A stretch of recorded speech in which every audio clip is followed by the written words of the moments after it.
नमस्कार दोस्तों। आज मैं काफ़ी दिनों के बाद ये वीडियो बना रहा हूँ यूट्यूब के लिए। अभी प्रैक्टिस की वजह से व्यस्त होने के कारण मैं काफ़ी दिनों से यूट्यूब पे वीडियो अपलोड नहीं कर पाया हूँ।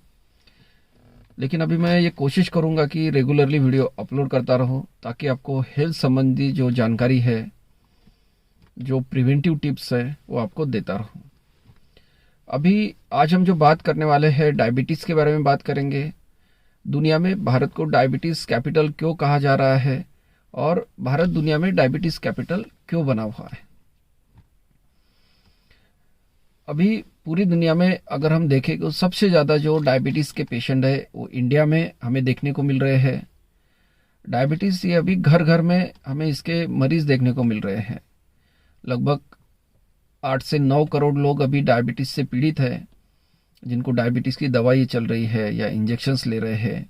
और अगर हम प्री डायबिटीज़ की बात करेंगे तो इसमें और भी ज़्यादा लोग डायबिटीज़ से मतलब प्री डायबिटीज़ स्टेज में होने की संभावना है। और इंसुलिन रेजिस्टेंस के पेशेंट्स की बात करेंगे तो ये और भी ज़्यादा संख्या इसकी हो सकती है। अभी डायबिटीज़ में सिर्फ ब्लड की शुगर नहीं बढ़ती है, तो डायबिटीज़ में क्या होता है कि धीरे धीरे हमारे जो बॉडी के पार्ट्स है, जैसे आंखें है, किडनी है, हमारा दिल है, हमारी जो रक्त वाहिकाएं रहती है, हमारी जो ब्लड वेसल्स है, उनमें भी अवरोध उत्पन्न होता है, हमारे ऑर्गन्स डैमेज होते हैं। तो डायबिटीज़ को सिर्फ एक शुगर बढ़ने की बीमारी की तरह हम देखेंगे तो डायबिटीज़ को कंट्रोल करने के बारे में उतना डेडिकेटेड नहीं रहेंगे। और सबसे ज़्यादा ज़रूरत अभी इंडिया में यह है कि डायबिटीज़ होने से पहले हम क्या कर सकते हैं। एक तो बात है डायबिटीज़ होने के बाद उसकी शुगर कंट्रोल कीजिए, उसके लिए बहुत बार दवाइयों की ज़रूरत पड़ती है और लाइफस्टाइल और डाइट से बहुत बार ये कंट्रोल नहीं होता है, क्योंकि सही डाइट और सही लाइफस्टाइल फॉलो करना लोगों को काफ़ी कठिन जा रहा है। इसका मुख्य कारण है कि डाइट क्या लेना चाहिए, इसके बारे में भी अभी सोसाइटी में अवेयरनेस नहीं है। तो हम इसके बारे में बात करेंगे कि हम कौन सा डाइट अगर लेते हैं तो आगे जाके हमको डायबिटीज़ नहीं होगा। अगर घर में आपके डायबिटीज़ का पेशेंट है, आपके मम्मी पापा को डायबिटीज़ है, तो आपको डायबिटीज़ होने का खतरा और बढ़ जाता है। तो अगर आप आपके डाइट में शुरू से ही कैसा रखें, उसमें क्या सुधार करें, तो आगे जाके आपको डायबिटीज़ नहीं होगा। इसके बारे में भी बात करेंगे।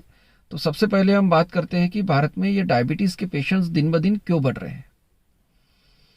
तो इसका सबसे मेन कारण जो है और जो मुख्य कारण है वो यह है कि हमारे डाइट में कार्बोहाइड्रेट्स की मात्रा हम काफ़ी ज़्यादा मात्रा में खा रहे हैं। अगर ये 2 जनरेशन्स की बात करेंगे तो इसमें बहुत ज़्यादा मात्रा में कार्बोहाइड्रेट का जो खान पान में जो है इस्तेमाल बढ़ गया है। आप आपकी थाली इमेजिन कीजिए, ज़्यादातर भारत में लोगों की थाली में क्या रहता है, एक तो चावल या गेहूँ और सब्जी। चावल में ज़्यादातर क्या होता है, कार्बोहाइड्रेट्स होते हैं। गेहूं में क्या होता है, कार्बोहाइड्रेट्स होते हैं। चावल और गेहूं, इसमें से हमको प्रोटीन्स और फैट्स नहीं मिलते हैं अच्छी मात्रा में। इसमें ज़्यादातर जो है 80% जो है कार्बोहाइड्रेट्स रहते हैं। सब्जी भी हम लेंगे तो उसमें भी कार्बोहाइड्रेट्स रहेंगे। तो ज़्यादातर लोगों की जो थाली है, सब्जी रोटी या क्या रहता है उसमें चावल, दाल लोग लेते हैं साथ में तो उसकी मात्रा काफ़ी कम रहती है। और दाल में हम देखेंगे तो उसमें भी 40-50% कार्बोहाइड्रेट रहते हैं और 20 से 30% तक जो प्रोटीन्स रहते हैं। तो ऑल ओवर जो भारतीय खान पान है इस तरह से अभी बन गया है कि इसमें कार्बोहाइड्रेट का परसेंटेज काफ़ी ज़्यादा बढ़ गया है हमारे डाइट में। और ये कार्बोहाइड्रेट्स क्या करते हैं, शुगर की लेवल्स बढ़ाते हैं। रिफाइंड कार्बोहाइड्रेट्स ज़्यादा इस्तेमाल कर रहे हैं, जैसे वाइट राइस से रिफाइंड कार्बोहाइड्रेट है। गेहूं का आटा जो रहता है मोस्टली रिफाइन आटा इस्तेमाल करते हैं लोग, मतलब जिसमें फाइबर कम होता है।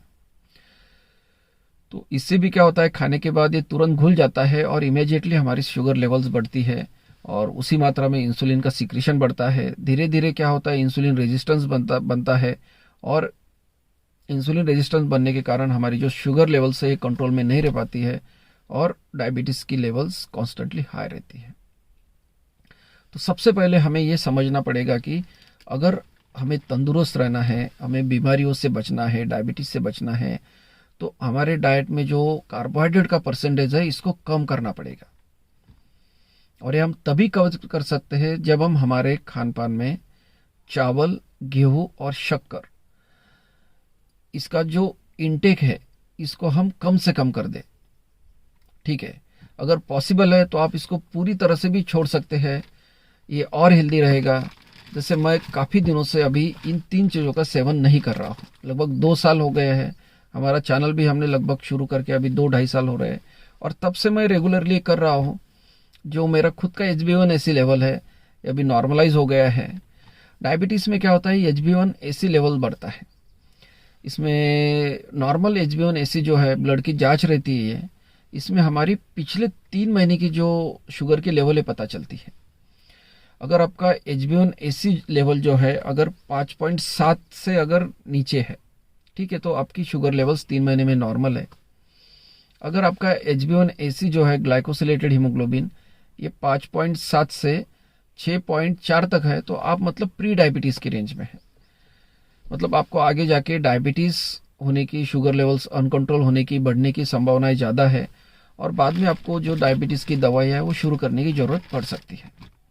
और जब आपकी HbA1c लेवल जो है ये बढ़ जाती है 6.4 के ऊपर, मतलब ये 6.5 के आगे जो भी शुगर HbA1c की लेवल्स है, इसको डायबिटीज़ कहा जाता है। और इसके बाद फिर कंट्रोल करने के लिए मोस्टली दवाइयों का या इंजेक्शंस का जो है सहारा लेना पड़ता है। तो अभी आपको अगर डायबिटीज़ के बारे में आप अवेयर है तो आप आपके ब्लड टेस्ट HbA1c नाम की जो ब्लड टेस्ट है वो कर लीजिए। इसमें अगर आपकी डायबिटीज़ है तो ये ज़्यादा रहेगी, आपकी 6.5 से ज़्यादा रहेगी। अगर ये 5.7 से 6.4 के बीच में तो आप प्री डायबिटीज़ में है। तो अभी से आप अगर जाग जाते हैं तो आगे जाके आपको डायबिटीज़ नहीं होगा। और अगर आपकी उसके नीचे है और फिर भी आप जैसे जो डाइट रेस्ट्रिक्शंस है, जो खान पान आप अच्छा रखते हैं, तो आपको आगे जाके डायबिटीज़ नहीं होगा। एक्चुअली खान पान अच्छा रखना, डाइट चेंज करना, ये काफ़ी लोग सलाह देते हैं। आप अच्छे से बैलेंस डाइट लो, प्रोटीन्स लो, फैट्स लो, कार्बोहाइड्रेट्स लो, बैलेंस मात्रा में लो। लोगों को पता भी है, लेकिन एग्जैक्टली इसके लिए क्या करना है प्रैक्टिकली पता नहीं। ठीक है, लोगों को क्या लगता है दिन में एक फल खा लिया, ठीक है, थोड़ा सा कुछ हेल्दी चीज़ खा लिया तो हमने दिन भर बहुत बैलेंस डाइट किया। या कुछ लोग बहुत खाना ही खाना कम कर देते हैं, छोड़ देते हैं, उन्हें लगता है हम बहुत डाइटिंग कर रहे हैं, बहुत बैलेंस डाइट कर रहे हैं। लेकिन एक सिंपल बदलाव मैं आपको बता रहा हूँ आपके डाइट में, अगर ये फॉलो करते हैं आप, तो आगे जाके आपको डायबिटीज़ होने की जो संभावना है काफ़ी कम हो जाती है। हमारा जो रिकमेंडेशन है हमारे चैनल का, हम बार बार कह रहे हैं कि आपके जो डाइट में मैक्रोन्यूट्रिएंट्स है, जैसे कार्बोहाइड्रेट, प्रोटीन्स और फैट्स, ये आप इक्वल मात्रा में लीजिए। मतलब आपका डाइट में क्या होना चाहिए, कार्बोहाइड्रेट्स आपके जो है 35% तक होने चाहिए, प्रोटीन जो है वो 35% तक होने चाहिए, और फैट से 30 से 35% होने चाहिए। तो अगर इसका इक्वल परसेंटेज आप आपके डाइट में लेते हैं, हेल्दी सोर्सेज से लेते हैं, तो आगे जाके आपको डायबिटीज़ नहीं होगा। और इसको अब सिंपली अगर इसको डिकोड करना है तो सिंपल मैं बात बताता हूँ कि अगर आप गेहूँ, चावल, शक्कर, इन 3 चीज़ों का जो खाना है, इन 3 चीज़ों का सेवन अगर बंद करेंगे तो आपको डायबिटीज़ होने की रिस्क काफ़ी कम हो जाएगी। अभी ज़्यादातर लोगों को क्या होता है कि अचरज होता है कि ये 3 चीज़ें नहीं खाएंगे तो हम खाएंगे क्या, तो मेनली लोग यही कंज्यूम कर रहे हैं। तो इसमें अभी अच्छे सोर्सेज क्या है, जैसे मिलेट्स है, ज्वार है, बाजरा है। ठीक है, इसमें आप क्या कर सकते हैं, उसमें मिक्स जो है प्रोटीन्स में जैसे दालें डाल सकते हैं, कोकोनट फ्लावर है वो डाल सकते हैं। तो आपकी जो रोटी है आप इस तरह से बनाएं कि उसमें आपको थोड़ा कार्बोहाइड्रेट्स मिले, कॉम्प्लेक्स कार्ब्स मिले, उसमें आपको थोड़े प्रोटीन्स मिले और थोड़े फैट्स मिले। तो एक सिंपल बदलाव भी अगर आप लाते हैं आपके डाइट में तो आपके लिए बेहतर होगा। और हेल्दी चीज़ें कैसे, जैसे स्प्राउट्स है, मूंग है, ठीक है, मटकी है, अगर ये आप स्प्राउट्स लेते हैं तो ये भी अच्छा है।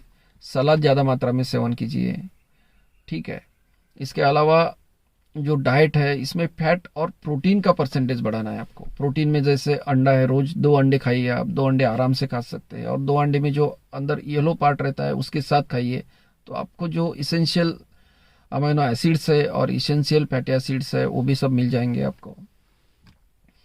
इसके अलावा जो नट्स है, सीड्स है, इनका भी सेवन रखिए अपने डाइट में। तो अगर आप डाइट बैलेंस लेते हैं और जो फ्रीक्वेंसी है डाइट की, मतलब जो खाना आप खाते हैं, जो ईटिंग की फ्रीक्वेंसी है, ये कम होनी चाहिए। मतलब दिन में ज़्यादा से ज़्यादा आपको क्या करना है, 2 या 3 बार खाना खाना, इससे ज़्यादा नहीं खाना है।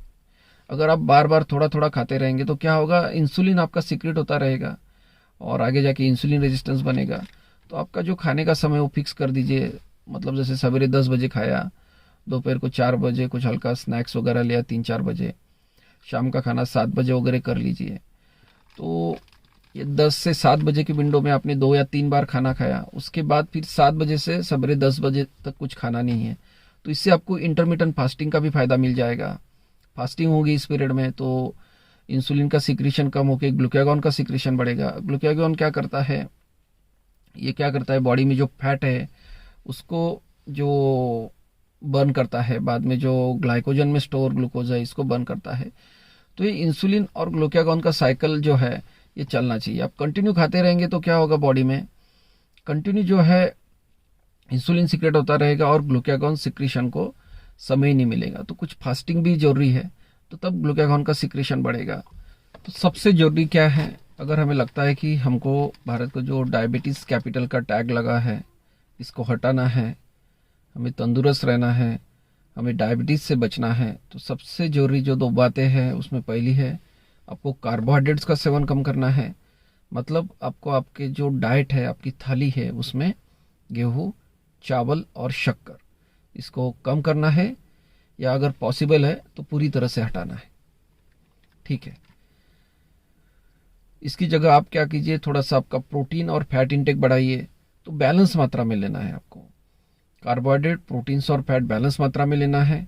जो प्री डायबिटीज़ के पेशेंट्स है या जिनको डायबिटीज़ नहीं है, उन लोगों ने भी स्वस्थ रहने के लिए अपने डाइट में एडिक्वेट मात्रा में प्रोटीन्स और फैट्स लेने हैं और कार्बोहाइड्रेट का परसेंटेज कम करना है। और जिन लोगों को ऑलरेडी डायबिटीज़ है उन लोगों ने लो कार्बोहाइड्रेट डाइट लेना है, मतलब कम से कम कार्बोहाइड्रेट्स रखने हैं अपने खान पान में। ठीक है, ये पहला बदलाव है। और दूसरा बदलाव जो है वो है कि आपको रोज एक्सरसाइज करनी है। और सबसे एक्सरसाइज, आसान एक्सरसाइज जिसको कुछ पैसे भी नहीं लगेंगे, खर्चा भी नहीं लगेगा, वो है चलना, जोर जोर से चलना, ब्रिस्क वॉकिंग। रोज आपको 10,000 कदम चलना है, ये लगभग 8 किलोमीटर होते हैं। तो सवेरे आप 40-45 मिनट और शाम को 40-45 मिनट ऐसा रोज चलिए। आप ब्रिस्क वॉकिंग करिए, धीरे धीरे बढ़ाइए, आपका जैसे कैपेसिटी बढ़ती जाएगी तो लॉन्ग टर्म आपको फ़ायदा होगा, आपको डायबिटीज़ नहीं होगा। इसके अलावा और भी जो अन्य स्वास्थ्य संबंधी समस्याएं उत्पन्न नहीं होगी। और अगर ऑल ओवर भारत की बात करेंगे, इंडिया की बात करेंगे, तो भारत जो है डायबिटीज़ कैपिटल बना हुआ है। इसको हम डायबिटीज़ का जो बर्डन है, डिसीज़ बर्डन हमारे देश से कम कर सकते हैं। अगर आपका कोई सुझाव है या सवाल है उसे आप कमेंट बॉक्स में लिख सकते हैं। धन्यवाद।